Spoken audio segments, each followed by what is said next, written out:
பேர் என்னன்னா? எங்கேருந்து வரீங்க? என்ன தரவரிசையின் என்ன துறையை தேர்ந்தெடுத்திருக்கீங்க?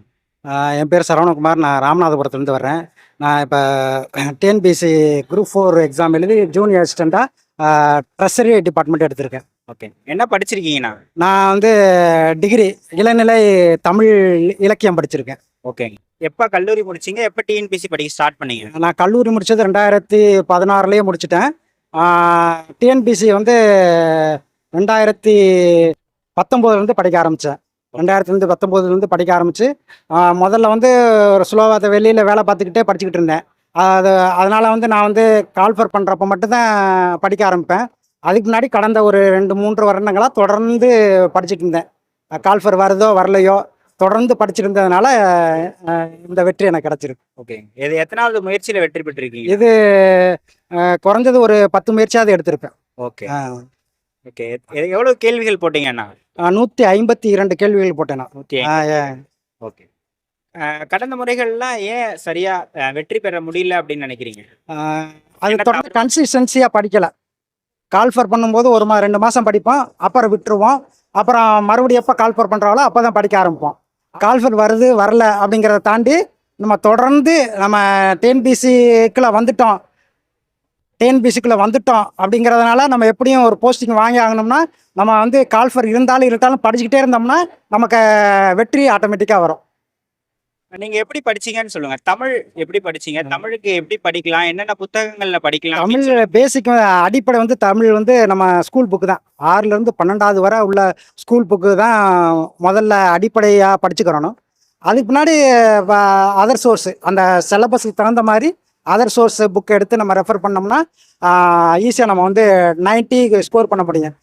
குறிப்பாக இப்போ கடந்த 2 ஆண்டுகளாக டிஎன்பிஎஸ்சியுடைய கொஸ்டின் தரம் வந்து இன்னும் மேம்பட்டுக்கிட்டே போயிட்டுருக்கு. அப்போ அதுக்கு தகுந்த மாதிரி நம்ம ப்ரிப்ரேஷனும் கொஞ்சம் மேம்பட்டு இருக்கணும்.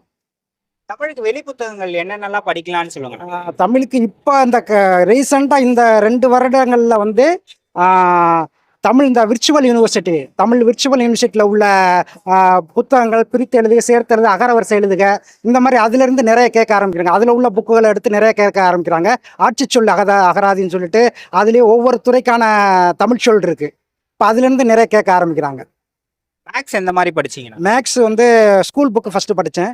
அப்புறம் மறுபடியும் வெளி சோர்ஸ் புக்கு சில இன்ஸ்டியூட்லாம் போடுவாங்க இல்லையா, அதை வாங்கி ரெஃபர் பண்ணி தொடர்ந்து முயற்சி பண்ணிட்டு டெய்லி ஒரு 2 மணி நேரமாவது மேக்ஸுக்கு போடுவேன்.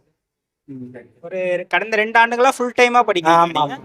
குடும்பத்தில் எல்லாம் சப்போர்ட் பண்ணாங்களா? சப்போர்ட் பண்ணாங்க. நான் வேலைக்கு போயிட்டே தான் படித்தேன். சின்ன பசங்க இருக்காங்க. ஸோ அப்போ வீட்டையும் கவனிச்சுக்கிறேன்னு. அப்போ அதனால் 2 பேலன்ஸ் பண்ணி படித்தனால வீட்டில் ரொம்ப சப்போர்ட் பண்ணாங்க. எங்கள் மனைவி கண்டிப்பாக ரொம்ப சப்போர்ட்டாக இருந்தாங்க. ஜிஎஸ் எந்த மாதிரி படிச்சிங்கன்னு சொல்லுங்கண்ணா. ஜிஎஸ்சி வந்து அதாவது கோர் சப்ஜெக்ட், அதாவது எதில் அதிகமாக கொஸ்டின் கேட்குறாங்க, polity, Indian economy, Indian national movement, இதில் வந்து நிறையா தான் அதில் வந்து அதிகமான கொஸ்டின் வரும். அப்போ அதில் நிறையா நம்ம படிச்சுக்கிட்டோம்னா மறுபடியும் அதில் நம்ம ஓரளவு நம்ம ஸ்கோர் பண்ணி எடுத்துடலாம். நோட்ஸ்லாம் எடுத்து படிச்சிங்களாண்ணா? நோட்ஸ் எடுக்கிறதுனா எப்படி எடுப்பீங்கன்னு சொல்லுங்கள். நோட்ஸ் எப்படி எடுக்கிறதுனா, நம்ம படித்து முடிச்சிட்டோம், அதை நம்ம நோட்ஸ் எடுக்காமல் நமக்கு தெரியாத கொஸ்டின்ஸ் இருக்கு இல்லையா, தெரியாமல் மனப்பாடம் பண்ணாமல் இருப்போம்ல, அதை மட்டும் நோட்ஸ் எடுத்து படிச்சிட்டோம்னா திருப்பி நம்ம வந்து கடைசியில் எக்ஸாமுக்கு போகிறப்ப ஈஸியாக இருக்கும். பிஒய்க்கு இருக்கு இல்லையா, எப்படி அதை அனலைஸ் பண்ணுறதுன்னு சொல்லுங்கள். பிஒய்க்கு வந்து கடந்த ஒரு 5-6 வருஷம் கொஸ்டின் எடுத்துக்கிட்டு அது சிலபஸ் வரியா அந்த டாபிக் வரியா நம்ம பிரித்து எடுத்துக்கிட்டோம்னா ஈஸியாக இருக்கும். நமக்கு இந்த இதுலேருந்து நமக்கு கேட்பாங்க, அப்போ இந்த பேட்டர்னில் தான் கேட்பாங்க அப்படின்னு ஒரு ஐடியா நமக்கு கிடைக்கும். அதுதான் பிஇக்கு முக்கியமான ஒரு ஃபார்முலா. அதை வந்து நம்ம ரெஃபர் பண்ணிக்கிட்டு இருந்தோம்னா ஈஸியாக அடிச்சிடலாம். டெஸ்ட்லாம் நிறைய போட்டு பார்ப்பேன். எப்படி அனலைஸ் பண்ணுறது போகிற டெஸ்ட்டு எப்படி அனலைஸ் பண்ணுறதுனா, எப்படி கொஸ்டின் அப்ரோச் பண்ணுறாங்க, டிஎன்பிஎஸ்சியில் எப்படி அப்ரோச் பண்ணுறாங்க, நம்ம அதுக்கு தகுந்த மாதிரி எப்படி டெஸ்ட்டுங்கிறது வந்து டைம் மேனேஜ்மெண்ட்டுக்கு ரொம்ப முக்கியமாக இருக்கும். டைம் மேனேஜ்மெண்ட் ரொம்ப முக்கியம்னா, மேத்ஸ்லாம் இப்போ வர்ற கொஸ்டின்லாம் படித்து பார்க்குறதுக்கு 1 நிமிஷம் ஆகுது.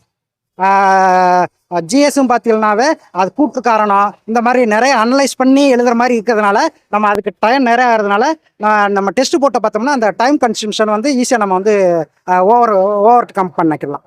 உங்களுடைய ரிவிஷன் மெத்தட் பற்றி சொல்லுங்கள்.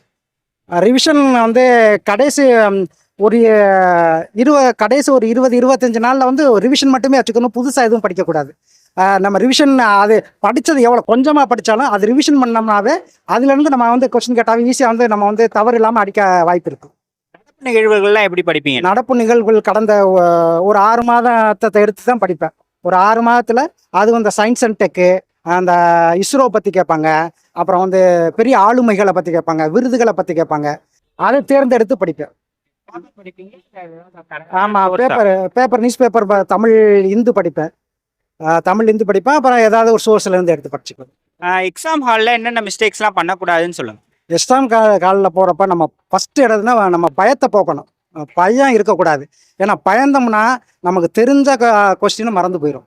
அப்போ அந்த 3 மணி நேரம் எவ்வளோ தான் படித்தாலும் அந்த 3 மணி நேரம் நம்ம என்ன அட்டன் பண்ணுறோமோ அதுதான் நமக்கு வந்து அங்கே ரிசல்ட்டாக வரும். அதனால் வந்து ஒரு நல்ல கான்ஃபிடென்ட் மைண்டோட போய் நம்ம அட்டன் பண்ணோம்னா ஈஸியாக அதில் வந்து நம்ம வந்து ஜெயிக்க வாய்ப்பு இருக்குது. படிக்கிற காலகட்டத்தில் செல்ஃப் டவுன் ஆனால் உங்களை எப்படி மோட்டிவேட் பண்ணிப்பீங்கண்ணா? மோட்டிவேட்னா ஃபேமிலி பேக்ரவுண்டை பார்த்துக்குவேன். நம்ம இந்த துறைக்குள்ள வந்துட்டு இதில் எப்படியாவது நம்ம அச்சீவ் ஆகணும் அப்படின்ட்டு நம்ம ஒவ்வொரு தடவை யோசிச்சுட்டு இருப்பேன். ஏன்னா நம்ம இந்த முறை விட்டோம்னா அடுத்த முறை அப்போ ஒவ்வொரு வருடம் வீணாகுது. அப்போ நம்ம அதுக்குள்ளே எப்படி நம்ம வந்து இதில் ஜெயிச்சாகணும் அப்படின்ட்டு ஒரு ப்ரிகாஷன் எடுத்துக்கிட்டு படிப்பேன். சார், படிக்க வரவங்க எப்படி எங்கேருந்து படிக்க தொடங்கலாம் அப்படின்றத சொல்லுவாங்க. எங்கேருந்து படிக்க தொடங்கலாம்?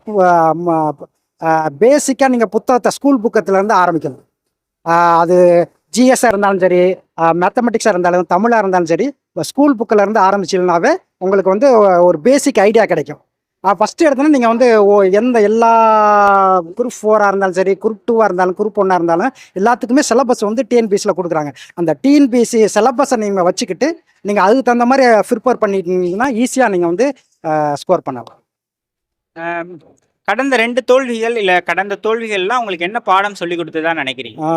கடந்த தோல்வியில் நம்ம அதுக்கு முன்னாடி என்ன மிஸ்டேக் பண்ணேன் அப்படிங்கிறத நான் ஒவ்வொன்றா நோட் பண்ணிக்கிட்டு அந்த மிஸ்டேக் வராமல் அடுத்த இதில் வந்து நம்ம ரெக்டிஃபை பண்ணிக்கிறணும் அப்படிங்கிற மாதிரி நான் யோசித்தேன். அதை யோசிச்சதுனால தான் கொஞ்சம் கொஞ்சமாக ஃபில்டர் ஆகி இப்போ இந்த அளவுக்கு வந்து நிற்கிது.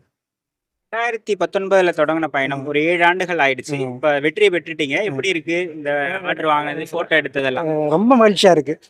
அதாவது வந்து ஒரு தோல்வியே பார்த்துட்டு இருந்தவனுக்கு ஒரு வெற்றி வரப்போ வாழ்க்கையில் இன்னும் ஒரு கான்ஃபிடென்ட் நமக்கு வரும். இது இல்லாமல் வாழ்க்கையில் எவ்வளோ விஷயங்களை சாதிக்கலாம் அப்படிங்கிற ஒரு இது வரும் இல்லையா, அந்த கான்ஃபிடென்ட் கொடுத்துருக்கு நமக்கு. எனக்கு 48 ஆயிடுது. 48. நான் படித்து முடிச்சு கொஞ்ச நாள் வெளிநாட்டில் இருந்தேன். வெளிநாட்டில் வேலை பார்த்துட்டு வந்துட்டு யதார்த்தமாக இந்த டிஎன்பிஎஸ்சி துறைகள் நுழைஞ்சேன். இந்த டிஎன்பிஎஸ்சி துறையில் நானும் விடலை, அதுவும் என்ன விடலை. நீங்க போட்டி போடுறவங்க எல்லாம் உங்களோட வயதுல கம்மியான. ஆமா ஆமா. அப்போ உனக்கு ஏன் இந்த வேலை, இது ஏன் பண்ணிட்டு இருக்க, வேற ஏதாவது வேலை செய்யணும், நிறைய டிமோட்டிவேட்லாம் வெளியே பண்ணியிருப்பாங்க. இது பண்ணீங்க. இருந்தாலும் எனக்கு ஒரு ஆதங்கம், எப்படி நம்ம அரசு துறையில ஒரு ஜாப் வாங்கி ஆகணும் அப்படின்ட்டு. வெளியிலேருந்து வந்த பின்னாடி நாங்கள் சின்ன சின்ன வேலையெல்லாம் லோக்கலில் தான் பார்த்துக்கிட்டு இருந்தேன். அப்போ நான் வந்து அரசு துறையில் போயிட்டு எப்படி ஒரு ஜாப் வாங்கணும் அப்படின்ட்டு ஒரு மோட்டிவேட்டில் நம்ம திருப்பி என்னதான் யார் தான் நம்மளை டிமோட்டிவேட் பண்ணாலும் இதில் வந்து ஒரு போஸ்டிங் வாங்கி ஆகணும் அப்படிங்கிற ஒரு எய்மில் படித்தேன். படிக்கக்கூடிய ஆஸ்பிரண்ட்ஸுக்கு என்ன செய்தி சொல்றீங்க, என்ன மெசேஜ் சொல்றீங்க? நீங்கள் அரசு வேலை வாங்கணும் அப்படின்ட்டு நீங்கள் இந்த டிஎன்பிஎஸ்சி துறையில் இறங்கிட்டீங்கன்னா வெற்றி தோல்வி எதிர்பார்க்காம தொடர்ந்து கன்சிஸ்டன்சியாக படிச்சிங்கன்னா கண்டிப்பாக ஒரு நாள் வெற்றி கிடைக்கும்.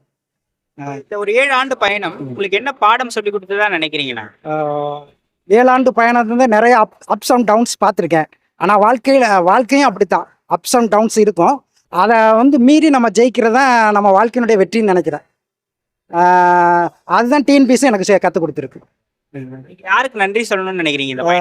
முதல்ல எங்கள் ஃபேமிலிக்கு, பேரண்ட்ஸுக்கு, என்னோட பிரதர்ஸுக்கு, என்னோட ரிலேட்டிவ்ஸ்க்கு, அப்புறம் படித்த இன்ஸ்டியூட்டுக்கு.